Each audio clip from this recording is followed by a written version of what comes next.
आज उदयनिधि स्टालिन ने एक बार फिर अपने पुराने बयान को दोहराते हुए कहा कि सनातन धर्म में जो भेदभाव है उसी की वजह से राष्ट्रपति द्रौपदी मुर्मू को नए संसद भवन के उद्घाटन समारोह में आमंत्रित नहीं किया गया था और इसीलिए सनातन धर्म को पूरी तरह से मिटाने की जरूरत है। Example, the Honorable President Draupadi Murmu madam, she was not invited for the opening of the parliament. Right. That is the best current example. Thank you. No question of apology. Somebody is apologizing to me? They demanding your apology. No, sorry. तो देखिए, उदयनिधि स्टालिन जो हैं उन्हें ना तो कोई पछतावा है, वो साफ साफ कह रहे हैं कि मैं माफ़ी नहीं मांगूंगा, उन्हें कोई पछतावा नहीं है। असल में कभी कभार नेता इस तरह के बयान दे भी देते हैं, भावनात्मक हो जाते हैं, कई बार उन्हें पता नहीं होता, मुंह से निकल जाता है और जब उन्हें ऐसा लगता है कि उनके बयान से बड़ी संख्या में लोगों को उनका दिल दुखा है, आहत हुए हैं लोग, तो वो बाद में माफ़ी मांग लेते हैं और कहते हैं कि अगर मेरे बयान से कोई आहत हुआ है तो मैं क्षमा चाहता हूँ। ये हमारे संस्कारों में भी है। लेकिन उदयनिधि स्टालिन को ना तो कोई पछतावा है, ना किसी चीज़ का डर है और ना ही उन्हें ये बात सता रही है कि उनके बयान की वजह से इस देश के करोड़ों लोग आहत हुए हैं। इससे उन्हें कोई लेना देना नहीं है, बल्कि ऐसा लगता है कि ये बयान देकर उन्हें और ज़्यादा आनंद आ रहा है, उन्हें और ज़्यादा मज़ा आ रहा है, क्योंकि जिस तरह की मीडिया पब्लिसिटी उन्हें मिली है, ख़ास तौर पर उत्तर भारत में, इससे पहले लोग उनका नाम तक नहीं जानते थे, लेकिन आज पूरा भारत उनका नाम जानता है। ऐसी पब्लिसिटी पाकर शायद उदयनिधि स्टालिन को लग रहा होगा कि ये तो जो हुआ अनजाने में ही सही या जानबूझकर ही सही, लेकिन अच्छा हुआ। उदयनिधि स्टालिन सनातन धर्म के विरोध में जो बातें कह रहे हैं, आज हम उसके जवाब में आपके सामने दो तर्क देना चाहते हैं और ये दोनों तर्क आज उनके सनातन विरोधी एजेंडे को पूरी तरह से ध्वस्त कर देंगे, क्योंकि हम तर्कों की बात करते हैं। पहला तर्क तो यह है कि उदयनिधि स्टालिन का कहना है कि राष्ट्रपति द्रौपदी मुर्मू को नए संसद भवन के उद्घाटन में आमंत्रित नहीं करना उनका अपमान है और यह सनातन धर्म में मौजूद जातिगत भेदभाव की वजह से हुआ है। उन्हें वो ये बताने की कोशिश कर रहे हैं क्योंकि द्रौपदी मुर्मू एक आदिवासी हैं और वो निचली जाति से आती हैं, इसलिए उन्हें नहीं बुलाया गया। लेकिन आज हमारा सवाल ये है कि जब द्रौपदी मुर्मू राष्ट्रपति पद का चुनाव लड़ रही थी और उदयनिधि स्टालिन की डीएमके पार्टी ने ये जानते हुए चुनाव में उनका विरोध किया था कि वो आदिवासी समुदाय से हैं, वो आदिवासी महिला हैं, तो क्या तब उन्हें ये बात याद नहीं आई थी? क्या तब उन्हें द्रौपदी मुर्मू के सम्मान की बात ध्यान में नहीं आई? आज अचानक उनके मन में राष्ट्रपति द्रौपदी मुर्मू के प्रति इतना सम्मान जाग गया, लेकिन जब उनके उम्मीदवारी का विरोध किया था उस दिन सम्मान क्यों नहीं जागा? दूसरी बात, उदयनिधि स्टालिन सनातन धर्म के विरोध में ये नैरेटिव लोगों के बीच बनाने की कोशिश कर रहे हैं कि सनातन धर्म ऊंची और पिछड़ी जातियों के आधार पर लोगों के साथ भेदभाव करता है और उनका यह नैरेटिव भी एक झूठी बुनियाद पर खड़ा किया गया है। जिस भारत से वो सनातन धर्म को मिटाने की बात कह रहे हैं और असल में वो आपको ये बताने की कोशिश कर रहे हैं कि ऊंची जाति के जो लोग हैं वो भेदभाव करते हैं और उनकी जो पूरी सहानुभूति है वो ऐसा लगता है निचली जाति जो दलित वर्ग है उसके साथ है, पिछड़े वर्ग के साथ, उसे वो अपनाना चाहते हैं और उनको ये बताना चाहते हैं कि आप सनातन धर्म को छोड़ दीजिए क्योंकि सनातन धर्म में पिछड़े वर्ग के साथ भेदभाव होता है। आज उसी भारत की राष्ट्रपति द्रौपदी मुर्मू हैं जो आदिवासी समुदाय से आती है, यानी वो जो बताने की कोशिश कर रहे हैं, अब आप देखिए, भारत की राष्ट्रपति एक आदिवासी महिला है, ऊंची जाति से नहीं आती।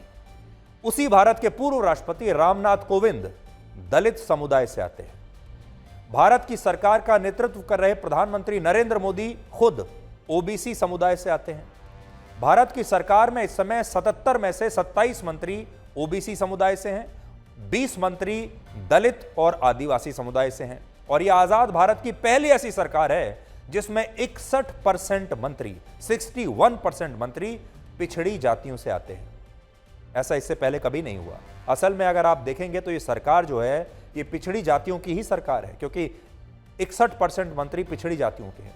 इसलिए उदयनिधि स्टालिन सनातन धर्म को लेकर जो जहर उगल रहे हैं वो जहर उनकी सोच में है और इस सोच का सच से दूर दूर तक कोई रिश्ता नहीं। हमने आपको तर्क भी दे दिया और हमने आपको आंकड़े भी दिखा दिए। उदयनिधि स्टालिन सनातन धर्म की तुलना डेंगू और मलेरिया जैसी बीमारियों से करते हैं, लेकिन जब उन्होंने वर्ष 2002 में खुद अपना विवाह किया था तब ये विवाह सनातन रीति रिवाजों के जरिए ही हुआ था। और इन तस्वीरों में आप देख सकते हैं कि सनातन धर्म के अनुसार ही इस विवाह के दौरान मंत्र पढ़े गए थे और ये वो मंत्र थे जो सनातन धर्म का आधार है। लेकिन राजनीति के लिए यही नेता सनातन धर्म को बाद में नीचा दिखाने की कोशिश करते हैं। जब इनके अपने घर में विवाह होते हैं, बड़े बड़े सम्मान समारोह होते हैं, जब इनके घर में पूजा पाठ होता है, तब बहुत ही भव्य तरीके से होता है। तब एक एक समारोह पर करोड़ों रुपए खर्च किए जाते हैं। जब परिवारवाद की बात आती है तो आप देखिए एम करुणानिधि पहले मुख्यमंत्री बने, फिर उनके बेटे एम के स्टालिन मुख्यमंत्री बने, अब उनके बेटे उदयनिधि स्टालिन जो हैं वो भी सरकार में मंत्री हैं और आगे चलकर ये भी मुख्यमंत्री बनेंगे। तो परिवारवाद हो, यहाँ आप देख लीजिए। तो बातें तो ये करते हैं पिछड़ी जातियों की, लेकिन इनका जो अपना जीवन है वो ऊंची जातियों वाला ही है। आज जब हमारे देश में खुलेआम सनातन धर्म को मिटाने की बात हो रही है और इस्लाम धर्म को खतरे में बताया जा रहा है, तब आपको लद्दाख से आई ये खबर और तस्वीरें जरूर देखनी चाहिए।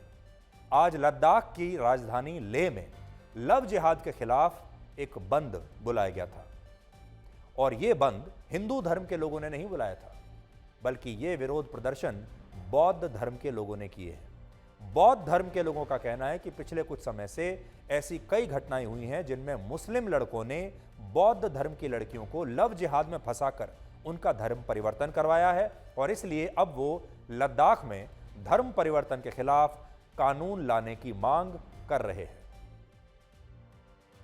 तस्वीरें आप देखिए, ये लद्दाख से हमारे पास तस्वीरें आई हैं और सोचिए लद्दाख में लव जिहाद के खिलाफ ये प्रदर्शन हो रहा है। लोग सड़कों पर उतरे हैं, बाजार बंद रखे गए हैं और बौद्ध धर्म के तमाम जो संगठन हैं वो धर्म परिवर्तन के खिलाफ आज धर्म परिवर्तन के खिलाफ कानून लाने की मांग को लेकर आज यहां सड़कों पर निकले हैं। सोचिए हमारे देश में जब हिंदू धर्म की तरफ से कुछ लोग लव जिहाद की बात करते हैं तो उन्हें मुस्लिम विरोधी बताकर कहा जाता है कि लव जिहाद इस्लाम धर्म के खिलाफ एक फेक नैरेटिव है, ऐसा कुछ होता ही नहीं है और ये हिंदू समुदाय की साजिश है। जो कट्टरवादी हिंदू हैं वो इस साजिश को इस्लाम धर्म को बदनाम करने के लिए कर रहे हैं। लव जिहाद जैसी कोई बात नहीं है और लव जिहाद की बात हमारे देश में सिर्फ कट्टरवादी हिंदू करते हैं। लेकिन आज हमारा सवाल यह है कि लद्दाख में तो लव जिहाद के खिलाफ प्रदर्शन करने वाले ये तमाम लोग हिंदू धर्म से नहीं हैं बल्कि ये बौद्ध धर्म से हैं। तो फिर ये लोग इतनी बड़ी साजिश क्यों कर रहे हैं? ये लोग ऐसा इसलिए कह रहे हैं क्योंकि इनके धर्म की लड़कियों के साथ लव जिहाद करके उनका धर्म परिवर्तन कराया जा रहा है। और ये कड़वा सच आज आप बौद्ध धर्म को मानने वाले इन लोगों से खुद सुनिए।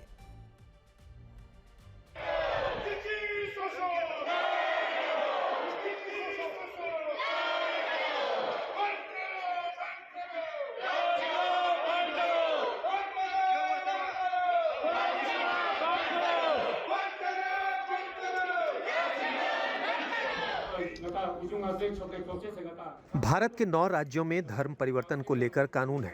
चूंकि हमारे यहाँ से सांसद बीजेपी से हैं, लिहाजा हम ये मांग करते हैं कि केंद्र सरकार यहाँ भी धर्म परिवर्तन के कानून को लागू करे और ये कानून बल्कि सभी धर्मों के लिए सुरक्षित है। तो आपको यहाँ 2 बातें याद रखनी है। ये विरोध प्रदर्शन कहाँ हो रहा है? लद्दाख में हो रहा है। दूसरी बात आपको जो याद करनी है वो ये कि यहाँ कोई कट्टरवादी हिंदू संगठन ये प्रदर्शन नहीं कर रहा, बल्कि बौद्ध धर्म को मानने वाले लोग अब लव जिहाद की शिकायत कर रहे हैं।